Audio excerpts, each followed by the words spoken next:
I had lost my way. Utopia as I knew it had changed.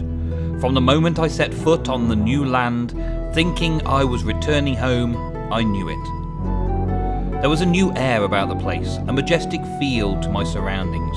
I checked and checked again. This was Utopia. Perhaps the book I had used had an ink smudge that had spoiled the page from the constant use back and forth. I may never know. It simply stopped. My wife and children, my fledgling kingdom, all the powerful Druids magic I had collected, it was all gone. A few weeks had passed before I lost hope to return home, so this was home now.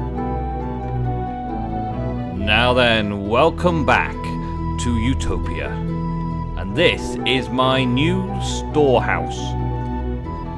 This is what I've been working on for a few days, just building it up. It's actually from a schematic. I didn't do everything myself, but I did do the detail work myself. I did change things around a bit myself, and I've added a few little features in that weren't in the original schematic.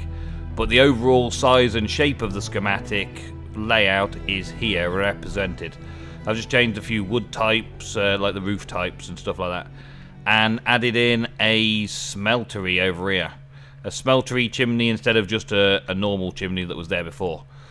It's taken quite some time to do. I've added in this waterfall feature as well. Looks pretty cool, I think. I think that looks pretty good coming down here like this, out on the mountain. It's pretty nice, I like my new house. This is my storehouse.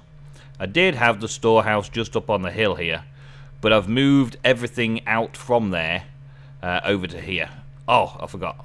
I'm on the server with Ego and TCG, Apple Juice. And I should really be putting the little command in to say I'm recording now. And I always forget that. Never mind. I've been doing some prep work, prepping up some stuff and things. And now I'm back home. I shall enter the property. There's still lots of finishing touches to do. I haven't quite finished yet. I got little places like this, little nooks and crannies that I've still got to sort of sort out. I'm not 100% sure what I want to do with them yet, so I just left them as they were. Nice and natural looking. I've got these carpenter's doors set so that you can't just open them. They're on an iron door type thing going on. And I put a little bit of carpet down on some pressure plates to give us a little door stop on the way in. The downstairs, the first floor here, is just an empty space at the minute. This is going to be like the living area. I'm going to tart it up and make it look nice for when I have guests over. And then up the stairs, that's where the main house is. This section here, don't know yet, don't know. This section down here and this balcony up here, I'm thinking of putting in some sort of library. Hopefully that looks cool. I've got a little balcony over the top there looking down onto the library to give some nice airy space over that side. Up here we have like an attic roof space. This is actually the rooftops here, and I've got a few windows out to give me some natural daylight. And I'm planning on going into the mountain that way a bit. I hear something hissing. I guess there's a spider in a dark spot somewhere. Got a little bedroom area in here, just a little tiny like personal bedroom space with a couple of closets, built-in wardrobes. I might actually have this a big walk-in wardrobe area, so that I've got like a bedroom with a walk-in wardrobe, and come around here for a little balcony from my bedroom balcony, and have my bed over here. We've got lots of fancy things to put into the place, lots of fancy design work to put in. The only place I've really started working on is down here in the storeroom. The storeroom has the rather large smeltery. Yes, I was out exploring. That spider, man, that spider, where are you? He's not in here, he must be outside. He's going to be hissing and spitting and... oh, dang. Where? Oh, he's outside somewhere. We'll just have to ignore him. I set this up because there was a chimney and a fireplace here in the original schematic. But I thought what better to do than to have a tinker's smeltery in here. And I've done a few little bits like smelting up all my iron. and somehow I managed to get some liquid ender in there. I think that's because an enderman teleported inside my smeltery and just got minced up. So I got this liquid ender in a seared glass container. I've got it set up so that it pours out from there and tries to go down into these places. And it can't go into the iron, it can't mix liquid, so it ends up going into the molten ender liquid. And I'm thinking of doing that a bit further along. So as I need ingots, I can just click and get an ingot of something. But I don't know how I use the liquid ender, so I'm just storing it away for now. There's a little bit more in there. Let's get some more out. I left a little bit in there to show you guys what I'm doing. And all my iron has been all smelted up and done to test it was all working. I put a load of iron in and made it pretty big inside there. It's pretty big, so I can get a good stack or two in there. Well, maybe not a full stack, but I can get a lot inside the smeltery. And yeah, that's the smeltery done. I've also been doing a lot of tinkers because I haven't really done tinkers myself because the tinkers was all set up at spawn, so I've just been using everything at spawn. But I needed to do a full setup round here, so I needed to get a load of sand and stuff. I originally was going for sand to make glass, and I've got a load of sand left. I've used up all my clay on bricks to make grout, should I say, and I've got this little storehouse down here for excess blocks, which, well, I don't have lots and lots of anything yet, but I've got a fair bit of stuff. That's what I've got left of gravel, but I ran out of clay, so I couldn't make any more grout, so that is what I've got. I do have some spare bricks though, because I cooked it all up quickly, so I've got some spare bricks and some spare bits and pieces that I've got to make more add-ons for this smeltery area. I've also got something Botania planned that I want to do today as well, but I just thought I would show you this quickly first. So now I can just pop that on and it automatically gets put into the chest below. That's just for automation's sake at the minute. I'm thinking that I won't need too much more than that. I was thinking of storing my metals in molten form in tanks all the way along this side and just come and collect them when I needed them with these ingot casts. If I need an ingot of this and an ingot of that, I could do it. But the chances are I'm going to need like loads of ingots all at once, so I'm better off actually putting it in its ingot form. So I was thinking of setting it up so that I could just pour ingots and have a little redstone clock on it to automate the pouring of ingots and stuff, just so that I can smelt a load of stuff up and it automatically pours out. Hopefully, anyway, that's the plan. I've got everything set up over here now so that I've got all the patterns. I just went overboard with blank patterns. I've got some left over as well. Went overboard with blank patterns and just got one of everything, because you never know when you're going to need them. I don't know. Like bowstrings. I've never made a tinker's bow. Maybe I'll make a tinker's bow in this little playthrough here. Maybe I'll make a tinker's bow and all the different sword types and have a little collection of tinker's stuff. That's my current little collection of what I've got left ores wise. I've been plenty of diamonds. I found loads of diamonds down in the mine at least. And then I've got a few basic casts that I made quickly because they're the like basic tools, so I can upgrade my tools quickly enough if I want to. But that's the smeltery setup. And next up, yep, my glass is done. I wanted to get all of this sand turned into glass for the spawn, because I'm still working on that project at spawn, and it took me a while to get out here and get all of the sand I could. I focused on sand, taking up all the beaches and stuff, but then I remembered that I needed some for grout as well, so I started getting gravel as well as sand and glass. Sand for glass as well, you see. Right. But I've got something slightly different planned. I've been collecting loads of flowers, and there's a few people on the server that are using these jaded amaranthias for generating more flowers.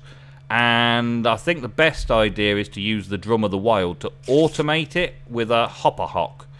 So I've got a redstone mana spreader that can fire at the drum. I've only got a diluted mana pool on me at the minute. Oh, I've got some nightshades because I've got to go and do something over at where I've set things up. Sorrow was put aside with the need for basic survival. I still hold the thought that one day I will return to my wife and children on the other side of Utopia. I had to begin again if I was to ever return home. I would need my power back. Perhaps I would need to become more than I once was. Druids magic would see me through a lot of difficult situations, but the study of other magic would now also be required. At my new home, I began gathering mana once again. The sweet smell of the Botania flowers made me dizzy with new ideas. If I was to return to my wife and children, I needed more. The mana is really slow over here at the minute. I mean, I'm not being as patient as I was last season. Last season, I had lots and lots very early on. And it was because it was just always on while I was doing other things around the place. This one, however, needs a little bit of a boost. So I've been back to spawn to make some of these so that this will have a little bit more power going down into here. That's the plan. And now this diluted mana pool can get turned into a normal mana pool with a little drop into there. And we've got a mana pool.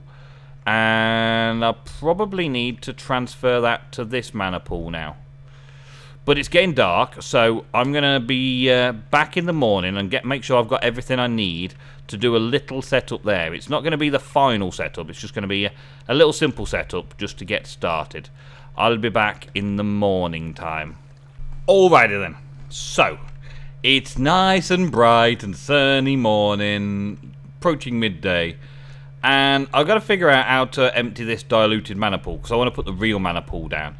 So, what I'm going to do first is I'm going to place the Jaded Amaranthus, which are getting power from that mana pool. And they will use up the mana pretty quickly, let's hope. They're kind of using up pretty quickly. They'll use it quicker than the mana can actually put in it, that's for sure. And this is one of the issues that I've got with the system that I've thought about putting into place. I think I'm going to put this down here. Like that. Join up. There we go. Put the hopper hop in there. So that it will go into this locker. In theory. So if I break that, the hopper hop will take it. Yep. And put it into there. There we go, that's good.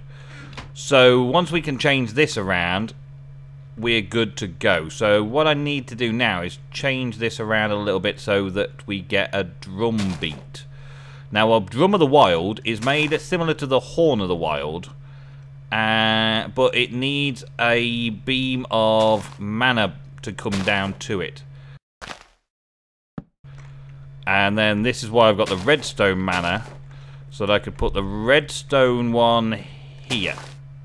Nope, not there. It's got to go right at the right angle. Like that. There we go. So now when I give it a redstone signal, it'll beat the drum and break all the flowers around here. So this is why I've got the redstone. So I could do a bit of redstone work. I've got repeater and comparator. Now what I want to do is take a comparator out of a mana pool, and that should be on right now. Yeah, but what redstone signal are we getting? We're getting a power of 4 from that mana pool right now.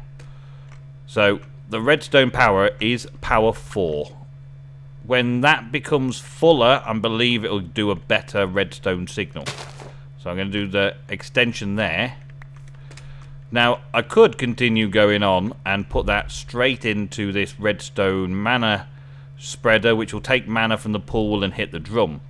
However, I'm going to use a repeater to do that rather than another piece of redstone, just to make sure it goes in properly and that it's only taking these two power. Power 4, power 3. Yeah, power 4, power 3. So it's currently lit, which means that this mana spreader will be working, which will be constantly beaming a power supply towards that to knock everything but the special flowers out. And the hopper should pick them all up. Yeah, it is. That's good. There we go. So we should use this mana up fairly quickly. But I want to try and get the right sort of power amount worked out, which is why I'm doing this sort of like basic setup for now. I want to work out how much power is the best to allow a full field to grow, and then the mana pool increases to a point where it has to release a burst. I'm not sure I'm explaining it right. I'm not sure I'm explaining it the best I can. Once the Jaded Amaranthus are using mana from the pool, and the mana spreader to the Drum of the Wild is also using mana. Okay? When the Jaded Amaranthus use the mana, they'll reduce the level, reducing the redstone power, which will mean that this repeater, spreader, will not be receiving a redstone signal. Right? So that means that there's loads of flowers around here, and then the power will rise an amount and blow them all up. Okay? Let's drop it on the floor, let the hopper hot get it. So,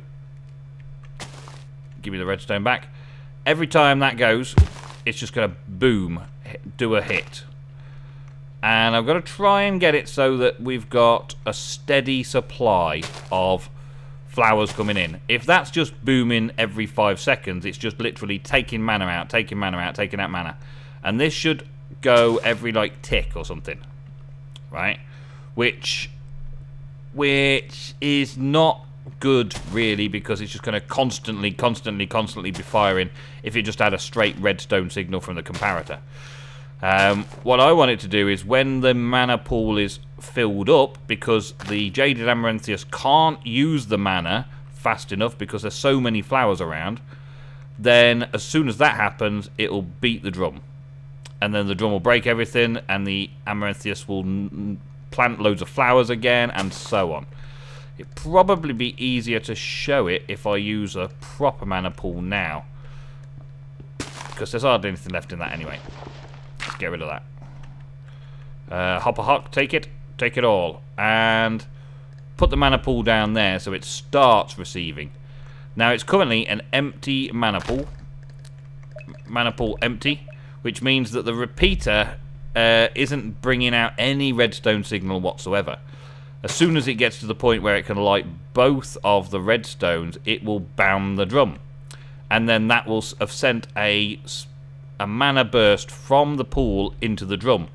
And then that will reduce the mana pool down, because it has to regen in order to make this power level right. So as soon as it gets to a certain point, it will fire off a mana burst, which reduces the amount in there, which means that it's no longer at the right amount. So at the minute, you can see it's power 0. It did go up a little bit because the Jaded Amaranthus is using it.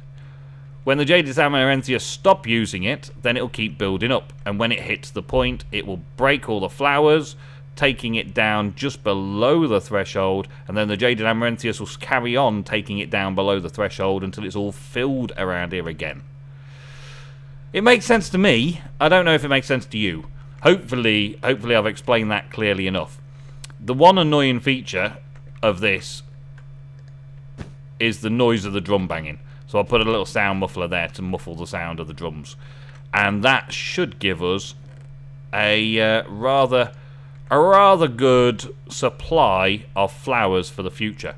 Now, these Jaded Amaranthus will make flowers in a large area around them.